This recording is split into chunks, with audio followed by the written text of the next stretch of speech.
Hey, welcome back to my channel. If you are new here, my name is Sarah Sperber, and I am a real estate agent in the Northern Nevada market. I serve Reno, Sparks, and all the surrounding areas. And on today's video, I'm going to be talking to you about something that I myself am actually personally dealing with in real estate right now, and that is all about contingent purchases and sales. If you don't know what that means, it's basically when you are attempting to buy a home, but it's contingent on the sale of a home that you already own. So, obviously, within that, there are a lot of things that can be complicated that will need to be addressed and planned for because basically you are buying and selling real estate at the same time.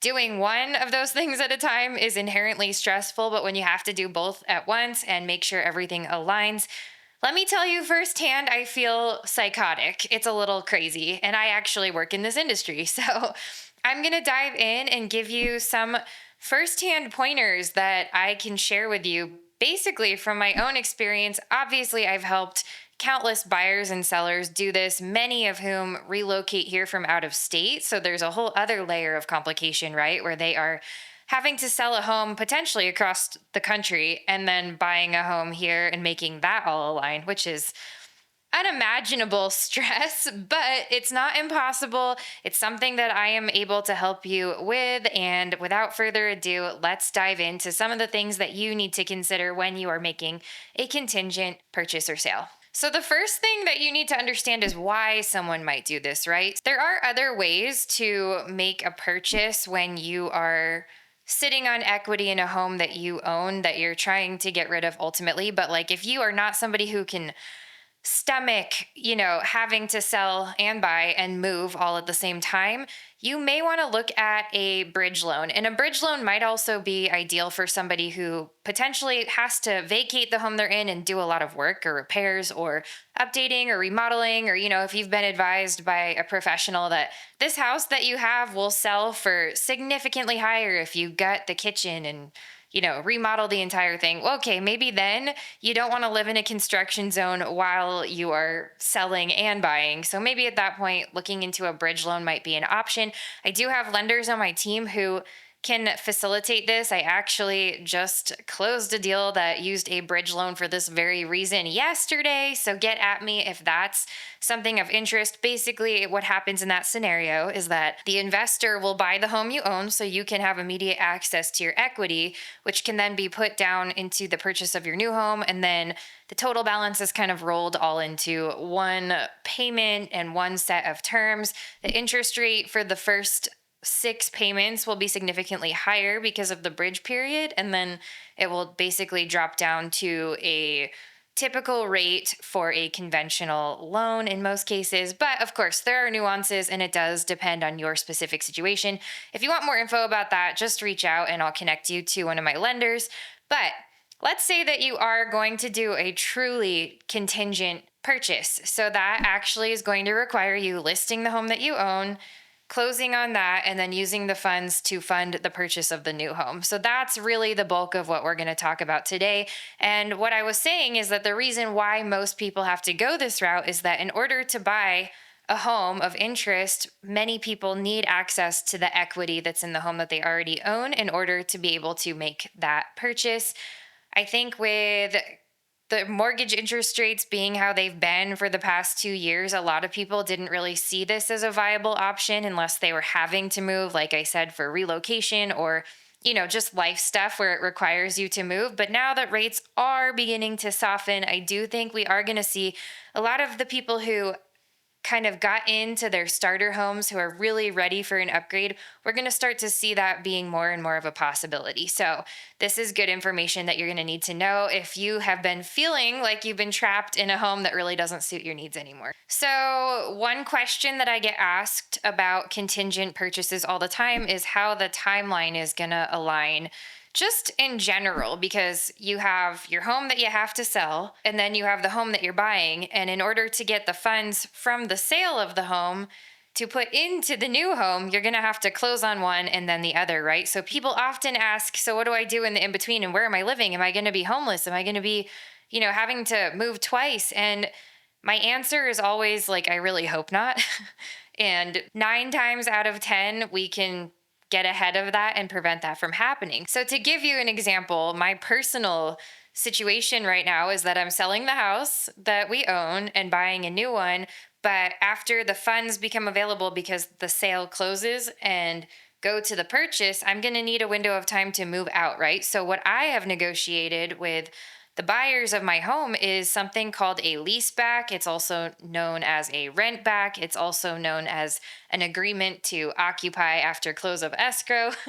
And so your agent, hopefully me, can negotiate this on your behalf. The way it's often done in our market is that if the purchaser of the home is paying with a mortgage, we will take the mortgage payment and divide it by number of days in the month, and that will dictate the per diem. So basically, I'm paying $100 a day to live in the home that I've been living in all along in order to give myself and my family time to pack up, clean up, move everything out and do all the repairs that they asked for. So that is often how the timeline can be made seamless. It's usually in the form of a rent back. So, another question that often comes up with contingent purchases and sales is all about the repairs and how to kind of leverage the ideal timeline and scenario. And in my case, I can tell you that it's more of a timeline thing than anything. The buyers for our home wanted some very specific things done. They want to paint, they wanted a clean that goes beyond like a professional cleaning. They wanted like deep cleaning of all appliances and drawers, and just not that any of it's dirty. We're pretty clean people, but they were just really specific about how they wanted it cleaned. And I said, well, hey, we have to be out 4 days after closing per our lease back. So would it be okay to just credit you for a cleaner? So in cases where it's a timeline constraint, I generally will advise people to go ahead and take credits. That way, you're compensated for it. You know that the money's there to do the repairs from whichever party has agreed to them, but you're not delaying closing, especially when you need funds from one home to close on the other home. That way, the timeline can remain intact and remain very seamless. So that's something you definitely want to keep in mind. Okay, let's talk about the emotional stress and burden. I have to laugh because my husband would tell you guys that I've been like a literal head case. Like, I work in this industry every day. I help buyers and sellers do these things all day long, every day, but it's so different when it's you. And like, we have 2 kids, we have a dog, we're like selling a house, buying a house, packing, and meanwhile, I'm managing all these other escrows for my clients. So I just literally feel like my head might fall off and roll out the door. So let's talk about what managing all of that might look like. And one thing that I have to say is that make sure that whoever is at the helm of your transaction, in my case, it's myself, so that worked out really well.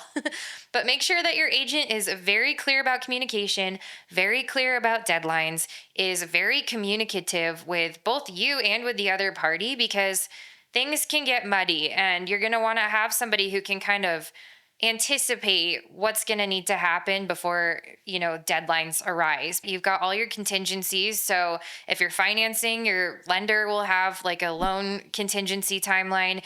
If you're financing, you typically have to have an appraisal. So you're going to have a deadline for that. And you're also going to have a due diligence contingency deadline. So that is like all your home inspections. If you're buying a house that's off the grid, you're probably going to want to consider having a septic tank inspection, maybe like lid location removal, pumping, like all the things that come with like solidifying the septic situation and making sure that's sound. If you're on a private well, you're going to want to make sure that that is looked at so that you're not in for a major surprise.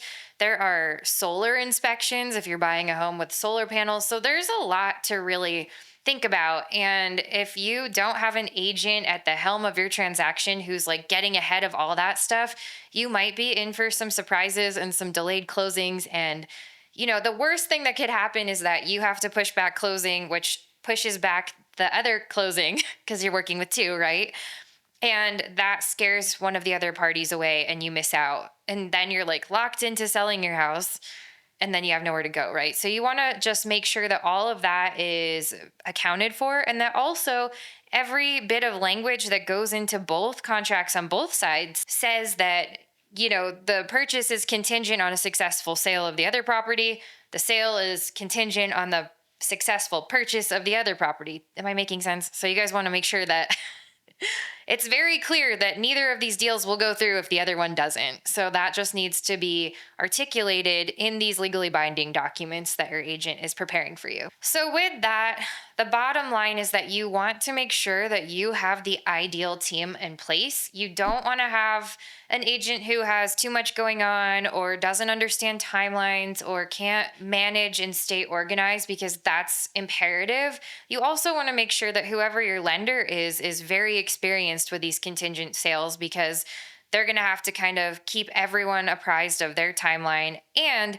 also, very importantly, title and escrow. Your escrow officer must, absolutely must, be very skilled at handling contingent purchases and sales. Because to give you an example, like our sale house is closing the same day as our purchase house. So these title officers have to collect the funds, wire the funds, and close everything all in one day in order for this to be pulled off, which frankly stresses me out. Luckily, I'm not a title officer and they do it all the time, right? My point is, be careful who you're working with, because things can and will go wrong, and you want to have people who are going to get ahead of problems before they arise. All right, you guys, that was a lot. What questions do you have about contingent purchases or sales? You can drop them in the comments below. I proudly do respond to every single comment on my account. And if you have any other questions about real estate or moving or relocation to our area, I am an open book. I'd love to be of service to you. You can book a free call with me. There's a link in the show notes below. It's not obligatory. It's just an opportunity to connect and make sure that we'd be a good fit to work together, or at the very least, get your questions answered. Hey, and if you haven't already, please smash that like and that subscribe button. I put out new videos every single week about the Northern Nevada lifestyle, the Reno Sparks housing market, and of course, all things to do with buying and selling real estate. Thank you guys so much for watching, and I will catch you next week.